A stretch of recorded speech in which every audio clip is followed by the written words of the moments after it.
Hello, everyone out there in YouTube land. Welcome back to Diego Knows. I, of course, am Diego, and it's time to talk some more about Sex and the City. That's right, Sex and the City, that wonderful show from the late 90s and the early 2000s. Okay, I already reviewed all those episodes, though, so I'm done with that shit. Okay, I did all 94 episodes. I also reviewed the Sex and the City movie. I re-reviewed that. And I reviewed that piece of shit and just like crap, that abortion.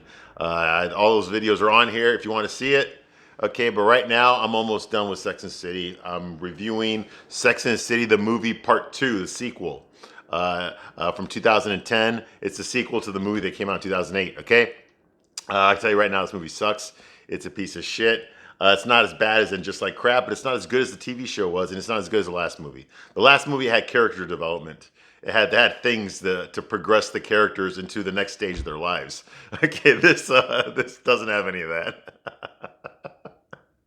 This is just an extended episode of Sex and the City, ignoring the fact that these women are fucking in their 40s and they're married and they have families. It's just no, we're still boss ass bitches who are gonna get shit faced and go party. Like, come on, it's they make a lot of jokes about men, and rightfully so, about men who are in their 40s, trying to act like they're 22. We see it all the time. You got the fucking 50-year-old guy walking around with the skinny jeans, or the fucking the leather jacket, that kind of shit. And it's just like, the Converse, and it's just like, come on, man, like you had that time already, okay? It's time to, you got to progress in life. Okay, these women aren't really progressing. Okay, they're trying to act like they're fucking 20 years old on spring break. Okay, the problem is they're fucking late 40s, and 50s. Yes, okay. It's like, no, that show's over. Okay, like you gotta there's a younger generation of women that came up watching this. It's their time now. It's their time now. Okay, it's their time to shine. You've been replaced. Okay, you've been replaced. Sorry, it happens to everybody. Okay, I mean, it happens to everybody. Okay, you can't really get jealous about that. You had your time. What'd you do with it? Okay, let them have their time. Okay, you see what I mean? So, yeah. So anyway, I'm a big fan of Sex and the City. Now, what I do here is I give you a straight man's point of view, like I just did right now. Okay, I know I pissed off a lot of feminists and gay guys out there, but I don't give a shit. Okay, I'm gonna tell you the straight man's point of view. This is what I do here. Okay, I talk about Sex and the City, the point of view that you never got when you watch the show. I'm not your gay friend. I'm not one of your girlfriends. I'm going to talk about the shopping or the Oscar de la Renta or the Louis Vuitton or the Birkin bags or the Manolo Blahniks, okay, or the Virginia Westwoods or the fucking Gucci or the Armani or any of that fucking bullshit. There's other channels that can tell you about that crap. Okay, I don't talk about that shit here. Okay, what I talk about here is the relationships between the men and the women, the so-called heterosexual relationships that were written by gay guys. Okay, to point out the fact from the fiction, and it's mostly fiction. Okay, and like I said, I'm gonna give you a straight man's point of view. Okay, so I'm gonna try to give you examples as to why I think the men are acting the way. There's no real men in this movie, but I give you my best point of view as to why the men are acting the way they are and what would happen realistically. Okay, if a real man was there, if I'd been in charge of writing this fucking movie, this wouldn't have been the fucking piece of shit that we got. We would have gotten something better. Okay, still would have had women, it still would have had sexuality, it still would have had the jokes and all that, but it would have been a lot more fucking realistic. Okay, it wouldn't be fucking lollipop land that this shit is. Now I know a lot of you are saying, hey, come on, it's just a show. It's just a show, it's not real life. Can you not tell the difference? Well, of course it's just a fucking show, okay? But it's part of the cultural zeitgeist. And I'm not worried about the adults that watch Sex and the City. I think most of you all out there know better. Know that this show is like not realistic, okay? In some ways it is, like the way they characterize the women, that's realistic. The conversations, those are realistic, okay? But the way that people act around them is not realistic, okay? That's my biggest complaint. The way the men react on the show, the way the men act on the show, okay? But, I'm not worried about the women that watch this show because I know that most women are intelligent and they can see through the bullshit and still have a good time. Even at my age, I can still watch an Avengers movie and enjoy myself. This is fucking awesome. Because I know when I leave the fucking theater, that shit ain't gonna happen to me. I know it's not realistic. Okay, but it's still enjoyable, and that's what I saw Sex and the City as. It's not realistic, but it's enjoyable. Okay, I'm not worried about the adult women that were watching the show, the 30-year-olds, the 40-year-olds, that were watching Sex and the City. No, not at all. What I was worried about was the fucking 13-year-old girls that were watching Sex and the City, the 12-year-old girls. Okay, those are the ones that fucking watched this shit and believed it. Okay, they believed that this is what was going to happen to them when they get in their 20s and 30s. Just ride the cock carousel until infinity, because eventually you're just going to end up with some fucking super rich millionaire who's just going to fucking kiss your ass and lick your asshole and give you whatever the fuck you want. Okay, regardless of your past. Okay, and that's fucking bullshit. That is a bullshit narrative. Okay, that's not how it's going to turn out. Okay, so I'm trying to tell y'all right now, hey, listen. This isn't realistic, okay? This is what happens, all right? I'm older now than I was when these episodes came out. I watched them in the very beginning. I watched them back in the late 90s, early 2000s. I was there. I was in my 20s back then, I love the show, but now I'm older. I'm wiser, I think. I've experienced more life, and, I can see the mistakes in my past, and I can see a lot of the stuff that was promoted, okay, back then that just, we see the end results of it now. But of course you ain't gonna convince a kid of that. Oh no, you're just saying that because you're old. I'm not gonna make those mistakes. I'm going back on TikTok. You see what I mean? Exactly. Okay, exactly. All right. So anyway, I give you a straight man's point of view. So if you're easily offended, if you're easily triggered, if you're emotional, okay, if you're a snowflake, if you hated Top Gun Maverick, get the fuck out of here right now, okay? I will not censor myself for you. Okay, I'm gonna give you a big dose of truth. Straight up, baby, with no lube. No lube! The real question you have to ask yourself, can you handle it? Can you handle it? I don't think you can. In fact, I know you can't. I know you can't. We'll see, though, won't we? All right, so here we are. Okay, so I'm continuing my review of Sex and the City Part 2, okay? Like I said, straight man's point of view. So if you get triggered, man, don't watch this, okay? I'm going to tell you the truth. That's what I do here. No bullshit here, all right? Okay, so where we left off, Big and Carrie went to the premiere of some stupid fake movie from Smith Jerrod. He invited Samantha to be his date. Even though he's a big movie star now, obviously this is he's the star of this movie, this big budget action adventure rom-com in the fucking desert movie. And he asked Samantha to be his date because that's his ex-girlfriend and she did his publicity, and in the last movie they broke up, although she got to keep the fucking $60,000 ring that he bought her. So he's rich and famous now, of course, and he's if you do the math, he's probably at 35 years old, 36 maybe.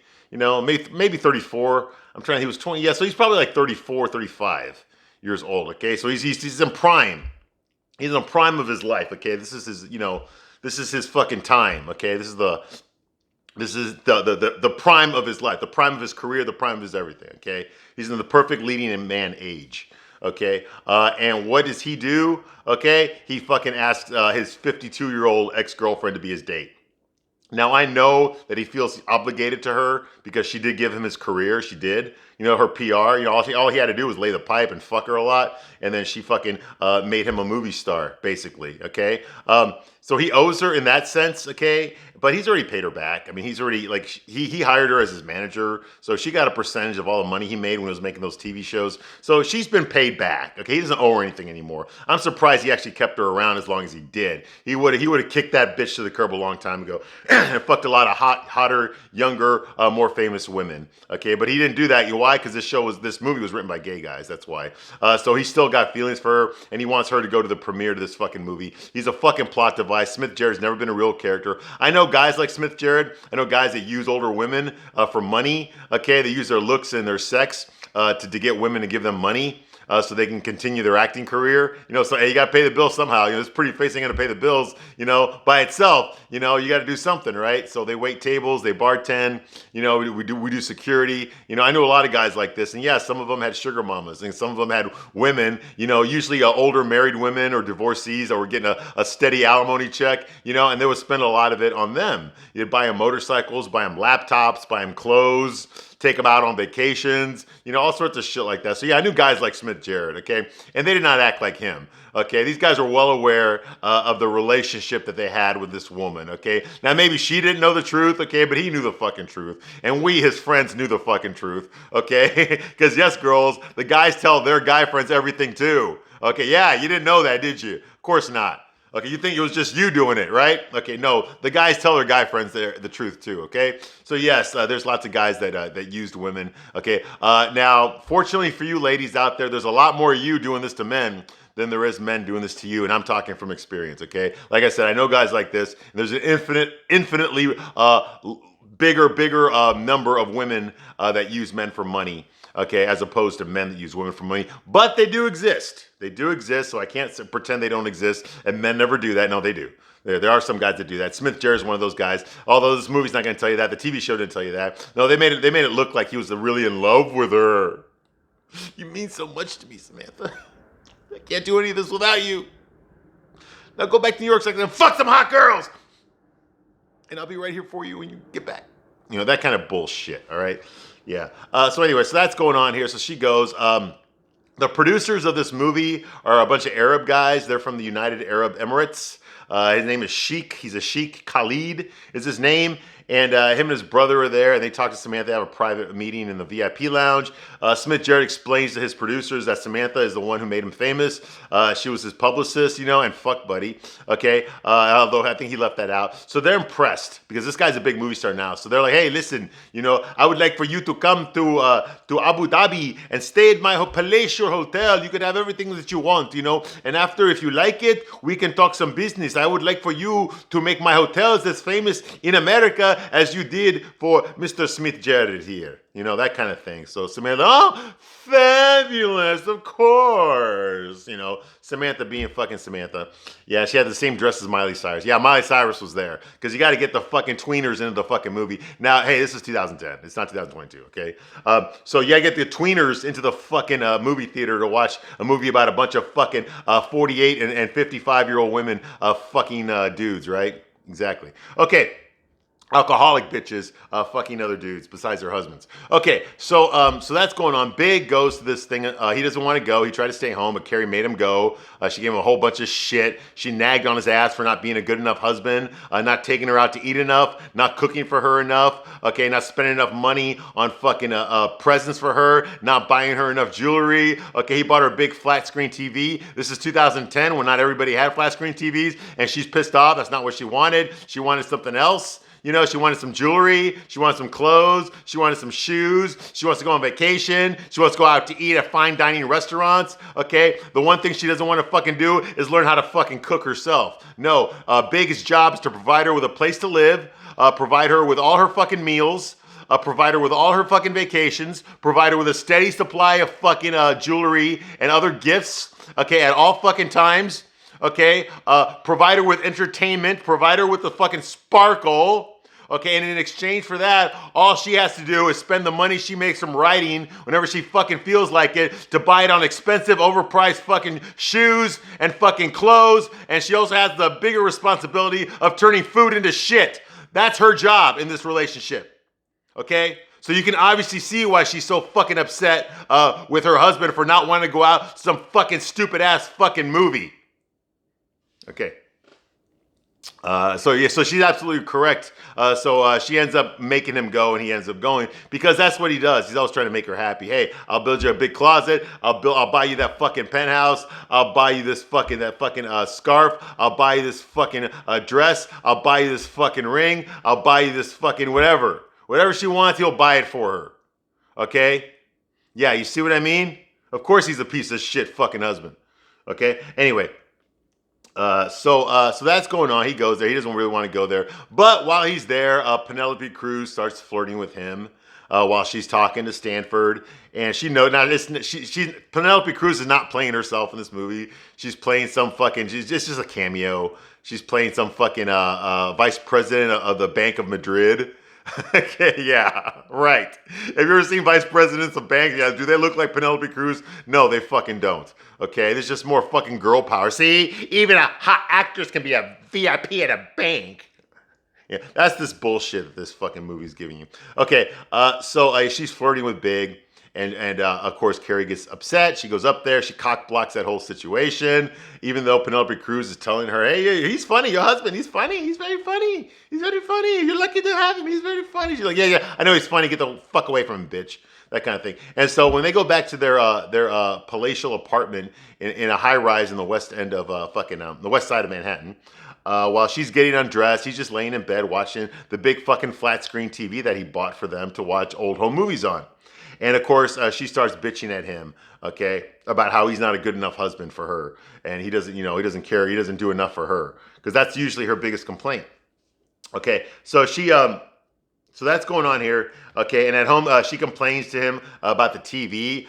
She's trying to fucking yell at him, and he's watching TV, so his attention is divided between his nagging, bitchy wife and his fucking TV, this big fucking flat screen TV that he bought, that he's enjoying while he's laying in bed after working all fucking day at the office and going to some stupid ass fucking movie premiere that he did not want to go to, but he did it to make his wife happy. And now he just wants to lay down, okay, and watch some fucking TV, but he can't do that, okay, because he's a piece of shit husband that needs to be fucking berated by his fucking wife, okay? So that's what's going on here. So she's yelling at him, okay?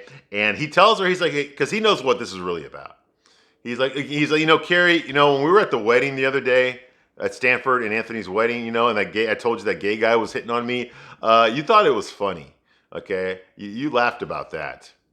She's like, oh, it's not about the flirting with that girl. It's not about the flirt. I can handle the flirt.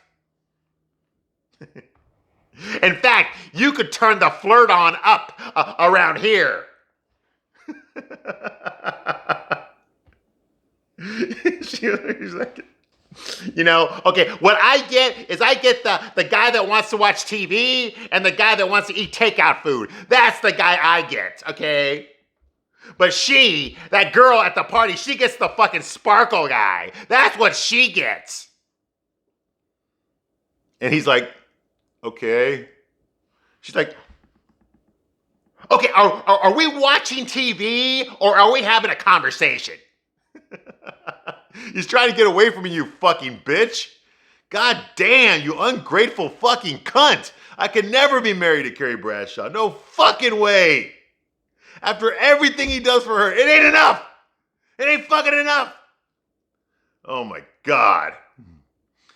She's like, I did not sign up in this relationship for us to just watch TV and not talk. And Big's like, turns off the TV. He's like, it's a TV, Carrie. It's not the end of the world. To you, it's not. So he turns off the TV. Now she's got his attention. Now he's like, okay, you're not happy when I'm in. You're not happy when I go out. Okay? What do you want from me? I went to your stupid premiere for you, okay? I went to your thing. Okay, now you're hammering at me because I want to watch some TV? What's the problem? Hey. Tell the truth. Carrie's like, it's just you and me here for the rest of our lives. Oh, that's not a good thought. We're going to have to work on the sparkle thing for the rest of our lives. Okay, well, you're not exactly a sparkle thing type of girl, especially not right now. He's like, okay, sparkle, I get it. And that ends that scene. Well, later on, Carrie, the next day, Carrie Wright leaves a note for Big in the kitchen. I guess he's still asleep. It's early in the morning and she leaves. She goes back to her old apartment, the one from the TV show. I guess she still owns it. She never did sell it. But all of her shit's still there. It's nice. It's all kept up really nice. Her clothes are still there. She goes to visit her clothes. She gets a phone call from Big. He's like, hey, why didn't you tell me you were leaving? Like, that kind of thing, And she tells him that basically she wants to get away from him for 2 days so she can work on this article for Vogue magazine that she's supposed to be working on. She wants to spend 2 days isolated by herself without her fucking husband to fucking piss her off, to remind her about how her fucking life sucks and it's all his fault. Okay, so she just wants to lay there, in her old apartment and pretend to be fucking single again and finish her fucking article and get away from her fucking annoying fucking husband that pays for fucking everything and provides her with a place to live, with food to eat, with clothes, with everything that she could want. Okay, that's not good enough for her. Okay, so she needs to get away from that fucking abusive relationship that she's in and fucking just stay away from him for a couple of days so she can do the things that she wants to do, like work on her paper and hang out with her fucking girlfriends. Okay, that's the real reason. Okay, and he's like, okay, whatever you want, honey. I just want to make you happy. Yes, sure, no problem. Take as much time as you need. Basically that's what it means. Okay. So she says no distractions, but she just means like, I need to get away from you, disgusting man. Okay, so she ends up having lunch with the girls the next day. Okay, and the kids are there too. Like Brady's there and Lily's there. Okay, and Samantha tells them about the trip that the sheik offered her to go to fucking Abu Dhabi, and she tells the girls, and she said, I only agreed to it if I could bring my girlfriends with me. That kind of thing. All right, and she tells them that they'll get to fly the sheik's own private airline. It's a luxury airline. Okay, they're going to be there for like a week, and then and then she's going to do some business with him. So it's going to be fun vacation. Miranda actually just quit her job because of the fucking the sexism in there. Okay, she's the only woman that works in a fucking law firm in the city of New York. Okay, exactly, very believable, right? Well, the fucking patriarchy pissed her off, so she has something to say to the patriarchy. So she quit her fucking job there, and now she's got nothing else to do. Okay, now I know she could be at home and help out her housekeeper / nanny, and spend some time with a kid, but fuck all that noise. She wants to go to fucking Saudi Arabia to hang out with her girlfriends, get shit faced. Okay, of course she does, and eat some fucking food because she's always stuffing her fucking big fat ass. All right, and complaining about men. It's a good thing in this movie that won't happen, right? Okay, so that's happening here. So yeah, she wants to go. Carrie says, like, I gotta check with the old ball and chain, but yeah, I'm going. Okay, which means that she's not gonna check with the ball and chain. She's not gonna check with her fucking husband. She don't give a shit what her fucking thinks or what he's gonna say. She's going to this fucking trip. Okay, and that's just that. Okay, fuck him. All right, he has no say in what his wife fucking goes and how long she goes and with who she goes. All right, and then of course Charlotte doesn't want to go. She doesn't want to go because she hired some super good looking fucking 28-year-old hot blonde Irish nanny with big natural titties. Yes, she did, and without realizing that this hot girl might actually seduce her husband Harry. Now I know that's never happened before in the past. I mean, look at like Ben Affleck and Ethan Hawke and Jude Law, and Gavin Rosen. None of those guys ever fucked the nanny and cheated on their wives. Okay, so she knows that this is not going to happen in her marriage, but then she gets scared. Well, maybe it will happen. So now she doesn't want to go. She actually wants to stay home and fucking keep an eye on the nanny. Okay, not take care of her kids, but keep an eye on the nanny to make sure the nanny doesn't try to fuck her husband. Okay, she actually Charlotte doesn't do anything. She could go anyway. She doesn't work. Okay, she hasn't worked in fucking since 2002 when she quit her job at the gallery. She never was employed again. Okay, so it's been a good fucking 8 years since she held a fucking job. Okay, so all she would really have to do is fucking take care of the kids all fucking day, and she can't be bothered with that. That's why they hired the fucking super good looking nanny.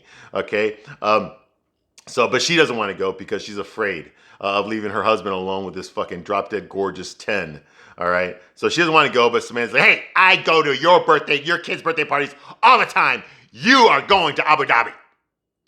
So basically she's like, okay, I'm going. And once again, didn't talk to her husband. Okay. So, yeah. So that's what marriage is. Okay. Women can do whatever the fuck they want, but if a man wants to do something, he's got to run it through the wife first. Okay. That's a really good message there. Yeah. I would definitely, go along with that. All right. So that's going on. Okay, so finally we go back to Carrie at her apartment, her old apartment. She finishes her article for Vogue, and she gets a phone call. It's Big. Big wants to go out to dinner. He says he made reservations in half an hour. She's like, I can't get back to our apartment, get dressed, and then meet you at this place in half an hour. He's like, well, I'm downstairs right now. So she looks out the window. There he is in the back of the fucking Lincoln Continental in the back. She rolls down the window. The abso-fucking-lutely pose, yeah. He's waving her. She's like, oh my God, all of a sudden it's 1998 again. So she puts on some sexy tight dress and goes down there with him. They drive off. We don't see the date. We don't see what happens, but I'm guessing they had a good dinner. Of course, he paid for it, and they had some good sex. Of course, he had to fucking satisfy her. Then, we don't know what else happens. And then they fast forward to later on. I don't know how much later, but it's much later on because now they're on the eve of going on that vacation to Abu Dhabi. So she's packing her shit there, and Big goes into the closet, this big fucking huge palatial closet that they have in their apartment. And Big tells Carrie that he's been thinking about a lot about what she did, about leaving him for 2 days to go to her old apartment. And he's thinking that he should get an apartment as well so that he can spend 2 days a week there to do the things that annoy her, okay? Like watching old black and white movies, like smoking cigars, just the things that listening to his old records. These are things that he likes to do that she does not like to do. So he's like, hey, as a compromise, I can take 2 days off a week from you. How do you like it? I'll get my own place, and I can hang out there. And this will give you 2 days away from me. Okay, this way I can do the things that you don't like, and you can do the things that I don't like. And then we'll have the other 5 days together to do the things together. And she's like, are you saying you need 2 days away from me every week? He's like, no, I just think it's just an idea, She's like, that's not how marriage works.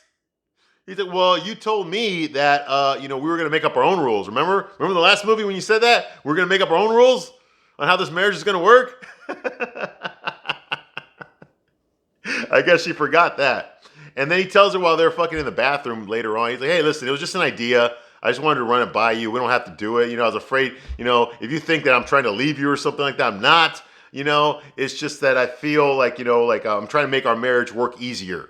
Okay, I'm trying to make this marriage easier. You and I living together, I'm trying to make it easier for you. Once again, I'm trying to make you fucking happy. I'm trying to make you happy.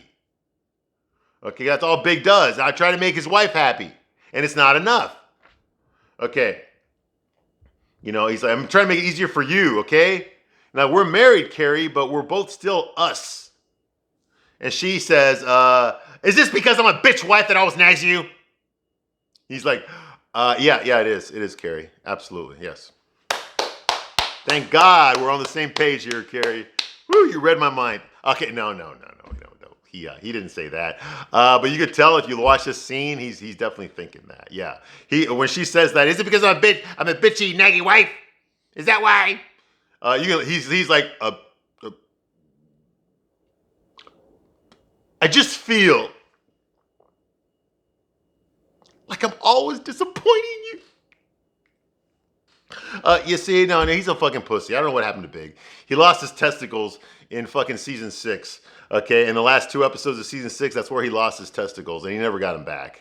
Obviously, this guy fucking shit himself in front of his own fucking wedding. Okay, no, I don't know who the fuck this guy. This is not the Big that I looked up to on the TV show. The Big that I looked up on the TV show was confident. He knew what he was doing, and he didn't fucking give everything away. He didn't always talk about his fucking feelings all the fucking time to Carrie. Okay, the reason she liked him so much is because he didn't fucking talk about his feelings. He never talked about his feelings. That drove her crazy. And she liked being driven crazy. She liked the fucking mood swings, the ups and downs. That's what turned her on.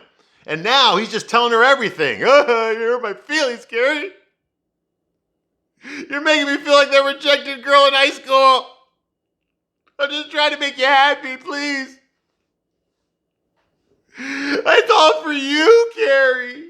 Get the fuck out of here with that. I don't know who the fuck this guy is, man. This isn't the Big that I remember. Fuck no. All right. And of course no, you're not failing me. You're not disappointing me at all.